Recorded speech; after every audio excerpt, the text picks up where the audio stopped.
അങ്ങനെ കേരളം കാത്തിരിക്കുന്ന ആ തദ്ദേശ തെരഞ്ഞെടുപ്പ് ഫലം അറിയാൻ ഇനി അധിക സമയമില്ല. 6:22 ആകുന്നു. 8 മണിക്ക് വോട്ടെണ്ണി തുടങ്ങും. തപാൽ വോട്ടുകൾ ആർക്ക് അനുകൂലമാകും? അതിനുശേഷം 9 മണിയോട് ഒരുപക്ഷെ ആദ്യ ട്രെൻഡ് നമുക്ക് മനസ്സിലാക്കാനാകും. കാരണം എന്താണ് ഈ തെരഞ്ഞെടുപ്പിൽ സംഭവിച്ചത്? ജനം ആർക്കു വേണ്ടി വോട്ടിട്ടു? അതായത് BJPയുടെ വികസന രാഷ്ട്രീയത്തെ അവർ പിന്തുണയ്ക്കുമെന്നാണോ, അതോ LDFന്റെ ഭരണവിരുദ്ധ വികാരത്തിനിടെയും LDFന് മുന്നേറാൻ കഴിയുമെന്നാണോ, അതോ പ്രതിപക്ഷമായി നിലകൊണ്ട UDFന്റെ നിലപാടുകൾക്ക് അംഗീകാരം നൽകുമോ?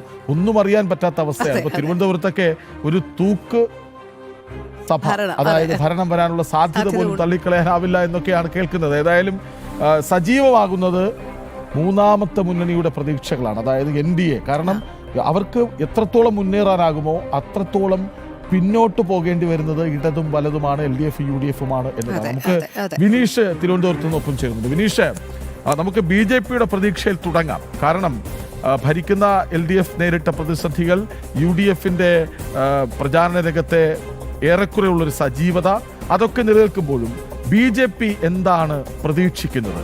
ആ പ്രതീക്ഷകൾക്ക് ഉത്തരം ഉറപ്പായും ഉണ്ടാകുമെന്നാണ്.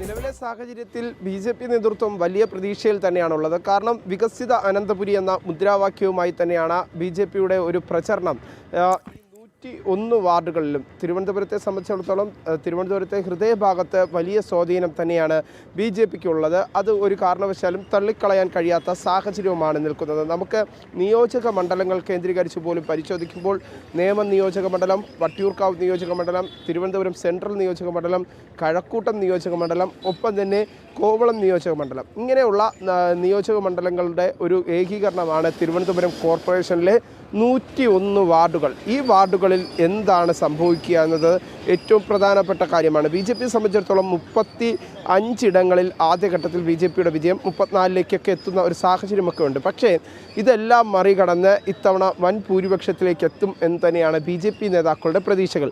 അതേസമയം തന്നെ CPM അവകാശപ്പെടുന്നത് തങ്ങൾ ഇത്തവണ വീണ്ടും അധികാരത്തിലേക്ക് എത്തും എന്ന ഒരു അവകാശവാദമാണ് CPM മുന്നോട്ട് വയ്ക്കുന്നത്. അതേസമയം കോൺഗ്രസ് ഒരു കാരണവശാലും നേടും എന്ന തരത്തിലുള്ള ഒരു പ്രതീക്ഷകൾ പങ്കുവയ്ക്കുന്നില്ലെങ്കിൽ പോലും തങ്ങൾ സീറ്റുകൾ വർദ്ധിപ്പിക്കും എന്ന നിലപാടാണ് ഇത്തവണ കോൺഗ്രസ് മുന്നോട്ട് വയ്ക്കുന്നത്. അതുകൊണ്ട് തന്നെ UDFും LDFും NDAയും നേർക്കുനേർ എന്ന് തിരുവനന്തപുരം നഗരസഭയിൽ പറയാൻ സാധിക്കില്ല. LDFും NDAയുമാണ് തിരുവനന്തപുരം നഗരസഭയിൽ നേർക്കുനേർ ഇപ്പോൾ പോരാടുന്നത്. ആർക്ക് ടോസ് വീഴും? വരും മണിക്കൂറുകൾ മാത്രം മതി ആർക്കാണ് ടോസ് വീഴുക എന്നത് കാത്തിരുന്ന് കാണേണ്ടിയിരിക്കുന്നു. ഏകദേശം ഇനി 1.5 മണിക്കൂറുകൾ മാത്രമാണ് ബാക്കിയുള്ളത്.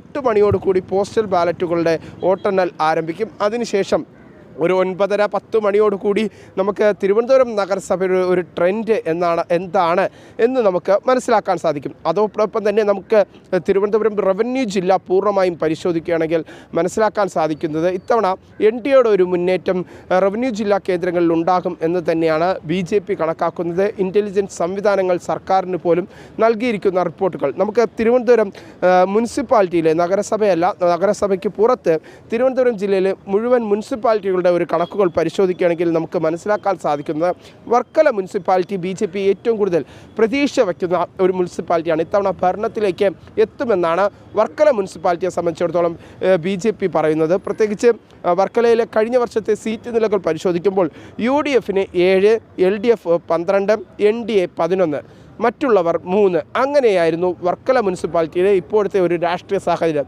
ഇതെല്ലാം മാറി ഒറ്റയ്ക്ക് വർക്കല മുനിസിപ്പാലിറ്റിയിലേക്ക് ഭരിക്കാൻ സാധിക്കുമെന്നാണ് BJP നേതൃത്വം വിലയിരുത്തുന്നത്.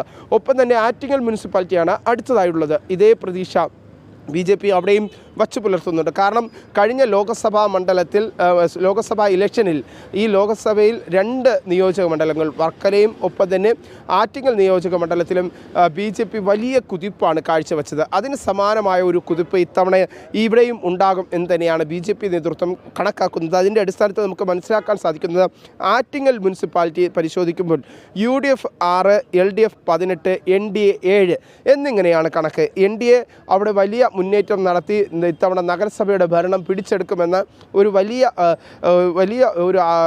ഒരു ആഗ്രഹം അല്ലെങ്കിൽ അത്തരത്തിലുള്ള നിലപാടുകൾ തന്നെയാണ് NDA നേതൃത്വം മുന്നോട്ട് വയ്ക്കുന്നത്. നെടുമങ്ങാട് മുനിസിപ്പാലിറ്റിയാണ് LDFനെ സംബന്ധിച്ചിടത്തോളം മൃഗീയ ഭൂരിപക്ഷമാണ് ഈ നെടുമങ്ങാട് മുനിസിപ്പാലിറ്റിയിൽ LDFനുള്ളത്. 27 സീറ്റുകളാണ്. UDFന് 8 സീറ്റുകളും NDAക്ക് 4 സീറ്റുകളുമാണ്. അവിടെ മറ്റുള്ളവർ ആരും തന്നെ സ്വതന്ത്രരായുള്ള ആരും തന്നെ കഴിഞ്ഞ ഇലക്ഷനിൽ വിജയിച്ചിട്ടില്ല. സമാനമായ സാഹചര്യം നമുക്ക് നെയ്യാറ്റിൻകര മുനിസിപ്പാലിറ്റിയിലും കാണാൻ സാധിക്കുന്നു. അവിടെ UDF 17, LDF 18, NDA 9. ഇവിടെ ആര് കൊണ്ടുപോകും എന്നത് ഒരു നിർണായകമായ ചർച്ച നെയ്യാറ്റിൻകരയെ ജനങ്ങളെ സംബന്ധിച്ചിടത്തോളം അവിടെ പൂർണ്ണമായും നടക്കുന്നതാണ്. അത് നമുക്ക് കാണാൻ സാധിക്കുന്നു. UDF ആണോ LDF ആണോ NDA ആണോ, ഇത് ആർക്കും പ്രവചിക്കാൻ കഴിയാത്ത തരത്തിലേക്ക് ഈ നെയ്യാറ്റിൻകര മുനിസിപ്പാലിറ്റി മാറും എന്നതാണ് ഏറ്റവും പ്രധാനപ്പെട്ട കാര്യം. അപ്പോൾ ഈ 4 മുനിസിപ്പാലിറ്റികൾ, തിരുവനന്തപുരം റവന്യൂ ജില്ലയിൽ വരുന്ന 4 മുനിസിപ്പാലിറ്റികളിലും വലിയ പ്രതീക്ഷകൾ തന്നെയാണ് 3 മുന്നണികളും മുന്നോട്ട് വയ്ക്കുന്നത്. ഇതിൽ 2 എണ്ണം പിടിച്ചെടുക്കുമെന്ന ആത്മവിശ്വാസമാണ് BJP നേതൃത്വം പ്രധാനമായും മുന്നോട്ട് വയ്ക്കുന്നത്. അതിൽ പൂർണ്ണമായും മറ്റിടങ്ങളിൽ തങ്ങളുടെ നില മെച്ചപ്പെടുത്തുമെന്നും NDA നേതൃത്വം പല ഘട്ടങ്ങളിലും വ്യക്തമാക്കിയിട്ടുണ്ട്.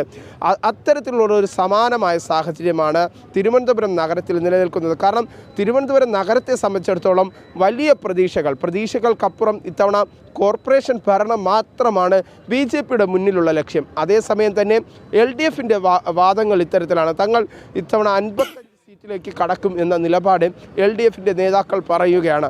അതിൽ നമുക്ക് ഒരു രാഷ്ട്രീയമായി വിലയിരുത്തുമ്പോൾ നമുക്ക് മനസ്സിലാക്കാൻ സാധിക്കുന്നത് ഒരു പക്ഷേ അതൊരു തൂക്ക് അല്ലെങ്കിൽ നമുക്ക് മനസ്സിലാക്കാൻ സാധിക്കുന്നത് UDF കഴിഞ്ഞ തവണത്തെക്കാട്ടും നില കുറച്ചുകൂടി മെച്ചപ്പെടുത്തും.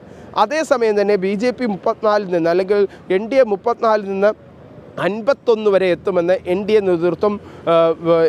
നേതൃത്വം നിലപാടുകൾ അല്ലെങ്കിൽ അത്തരത്തിലുള്ള കണക്കുകൂട്ടുകളിൽ തന്നെയാണ് NDA നേതൃത്വമുള്ളത്. CPM ആകട്ടെ തങ്ങൾ 55 സീറ്റുകളിലേക്ക് എത്തും എന്ന നിലപാട് CPM കണക്കാക്കുന്നുണ്ട്. അങ്ങനെയാണെങ്കിൽ എന്തായിരിക്കും വരും മണിക്കൂറുകളിൽ സംഭവിക്കുക എന്നത് വികസിത അനന്തപുരി എന്ന BJPയുടെ മുദ്രാവാക്യം അത് നഗരത്തിലെ ജനങ്ങൾ അല്ലെങ്കിൽ തിരുവനന്തപുരം കോർപ്പറേഷനിലെ നഗരസഭയുടെ പരിധിയിലുള്ള ജനങ്ങൾ ഏറ്റെടുക്കുമോ അല്ലെങ്കിൽ തുടർ ഭരണം എന്ന തരത്തിലേക്ക് LDFലേക്ക് കാര്യങ്ങൾ എത്തുമോ എന്നതൊക്കെയാണ് നോക്കി കാണേണ്ടത്. അത് വരും മണിക്കൂറുകളിൽ നമുക്ക് വ്യക്തമാകും എന്ന കാര്യത്തിലും സംശയമില്ല.